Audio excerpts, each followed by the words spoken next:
Reason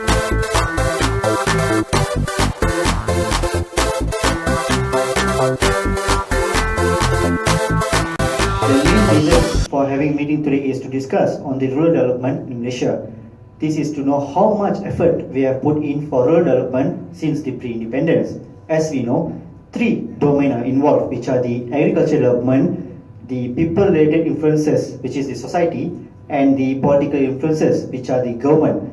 Development in agriculture to increase the economic growth, society mainly to curb poverty, and government mainly in their roles in implementing the policies, which are the national economic policy.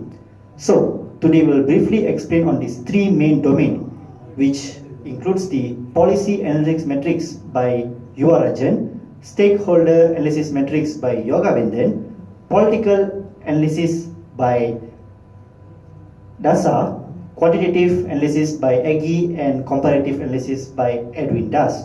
According to the flow, I will first call upon UR to present his analysis. Thank you.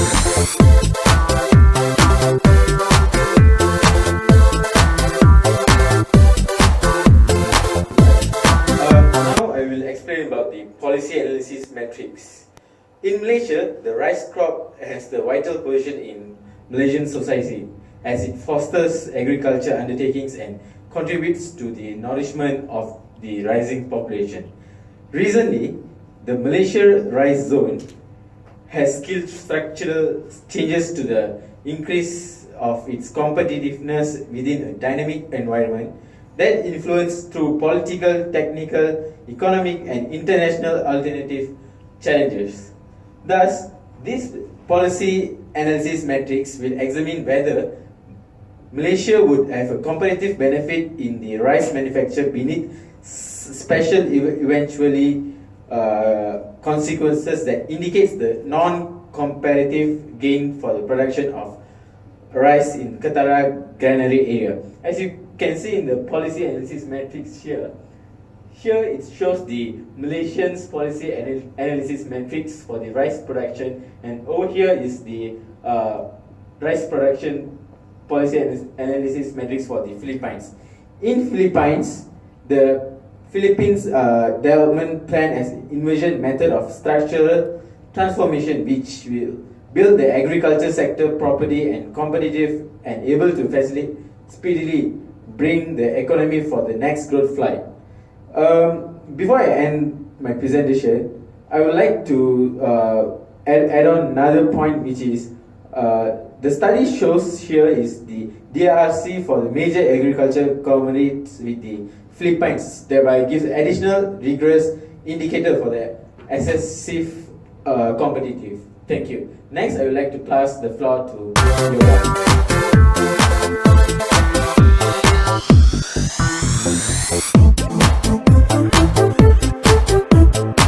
Thank you, Yuva.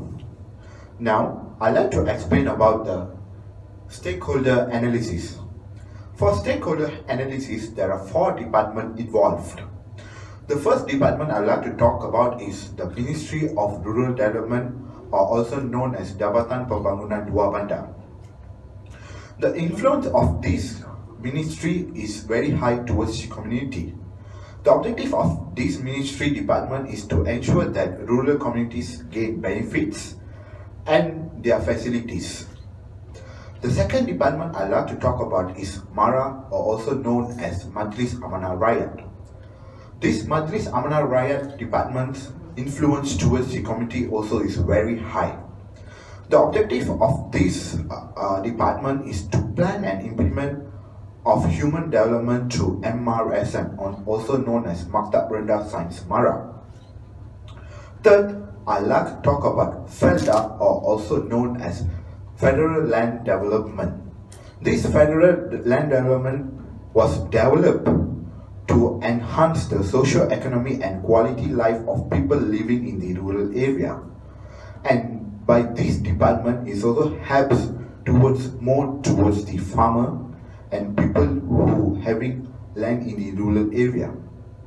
Last but not least, I'd like to talk about the Department of Orang Asli, or also known as Jakwa. This Jakwa is mainly formed to help the people of Orang Asli who still living in the rural area without the electricity or basic facilities.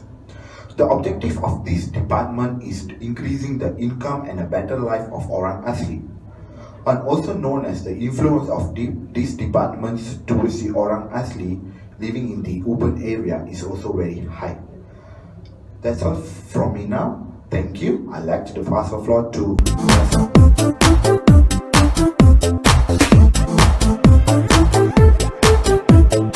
Thank you, Yoga. Now I'm going to explain you about the political economical analysis, which is also known as the PEST. P stands for political, E stands for economical, S stands for social, and T stands for technology. For the political factor, we all know that our first Prime Minister Tun Abdul Razak has combined the Malays and also the Bumiputras in the management side of the country. He also implemented this Red Book, is very useful to follow up the development status in the rural areas. Next is the economical factor. We all know that after the establishment of FELTA, the practice of agriculture using this modern technique has brought up has increased the economical growth of the country. Next, there are also new infrastructures such as new buildings, bridges, and also some other infrastructures. Next is the social factor. We all know that the Malays are the dominant races in Malaysia. After this discussion has been made with Malays, Chinese, and also the Indians, we all has agreed that Malays have their own special rights. There are also large job scope after FELTA, FELCRA, and also RISDA has been introduced in Malaysia regarding this rural development. The living standards of these people in the rural areas has been improvised. Next is the technology. During 1960s, the involvement of technology is very little, and during 1970 to 1990s, the involvement of technology in the tin mining industry has brought up more profit in the development. Next is the 1991 to the year 2000, the multimedia super corridor has been established, and it's very useful to increase the strength in the communication in the rural areas. Thank you. Next, I will pass the floor to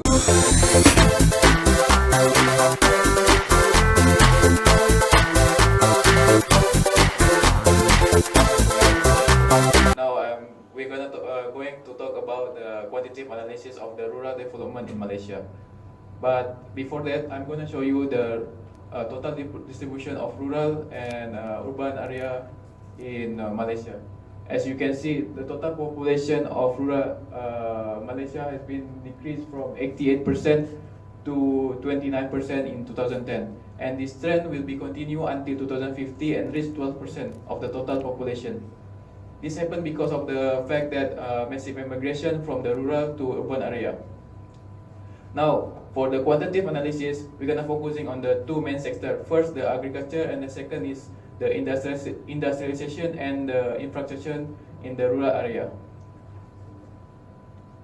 For the agriculture, federal government of Malaysia showed their seriousness by aggressively extending and opening new land for agriculture. As you can see from the table, up to 1995, 1.5 million hectares have been developed and been used for the agriculture. Next, in terms of the industrial and infrastructure in the rural area, the main objective of the federal government of Malaysia is to export the agriculture product and then build small base home industry and also medium scale of industry. This objective can be achieved by improving budget allocation to the rural area. It can shown by this table, the below one. For the rural infrastructure allocation budget have been increased from 77.4 up to 162.3 million ringgit. This such big amount of money is used for the infrastructure, rehabilitation, opening and developing a new land, and the second and the last one for the irrigation and the drainage in the rural agriculture sector. With all this opening and extending land and budget allocation, you can see the positive trend in the poverty level in the rural area, and it has been decreased from 60% in the 1970 until up to 50% in 2010. I think that's all. I will pass it to I'd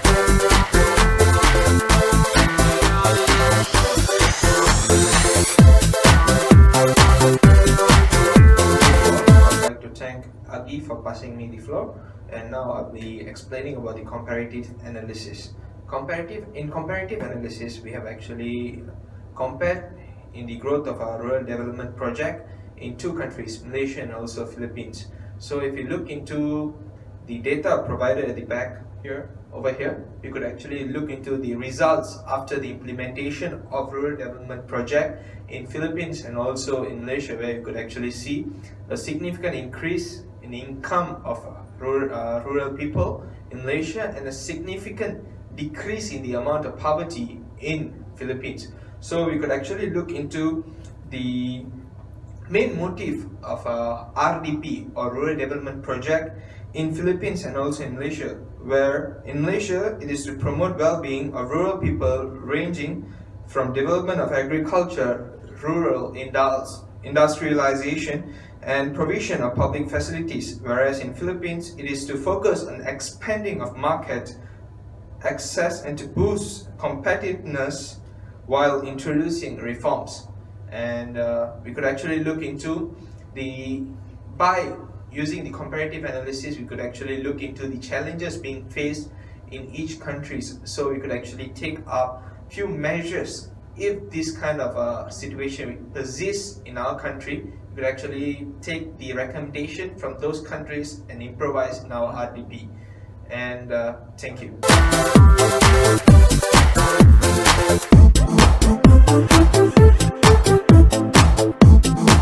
Such a wonderful research analysis by all of you. Now we have a better understanding on the rural development in Malaysia. So let us work harder to make Malaysia one of the successful country in Southeast Asia. Thank you everyone for your presentation. Thank you.